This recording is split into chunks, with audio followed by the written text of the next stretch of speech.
Welcome to a basic introduction to mechanical ventilation. This is Chapter 6.2, Ventilating Asthmatics, Basic Ventilator Settings. In the last section, we talked about the perils of hyperinflation, both how it occurs and ways to measure it. So the key concept I want you to understand is that hyperinflation kills, but an elevated PCO2 does not. Therefore, trying to maintain a normal minute ventilation in the consequence of creating higher airway pressures is dangerous.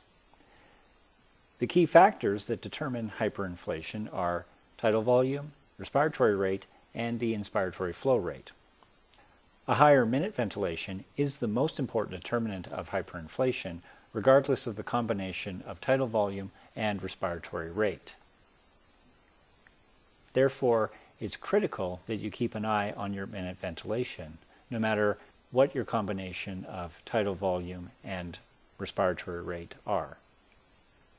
Now, the usual teaching is that prolonged expiratory time decreases gas trapping and improves hyperinflation. However, even increasing the expiratory time by 5 seconds can only have a minimal impact on the plateau pressure, which is our measure of hyperinflation. This is because the expiratory flow rate falls very quickly in a restricted airway after only a few seconds of prolonged exhalation.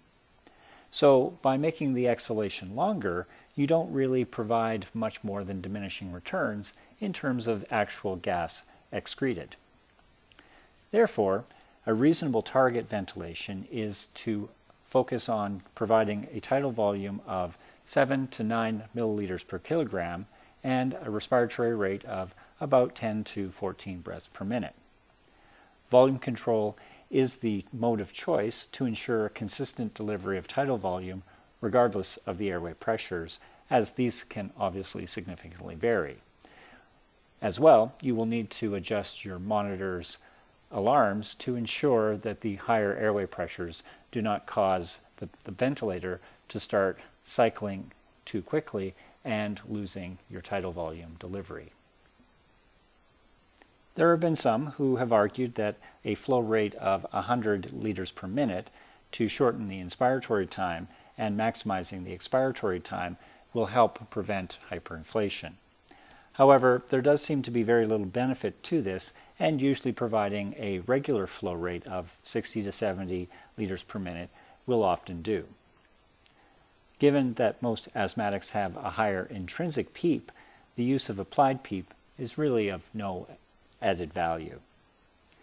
But matching the intrinsic PEEP does have a role when the patient is making spontaneous efforts, but in the acute phase this is usually irrelevant when the patient is fully mechanically ventilated, not weaning from the ventilator, and is probably on high sedation and neuromuscular blockade.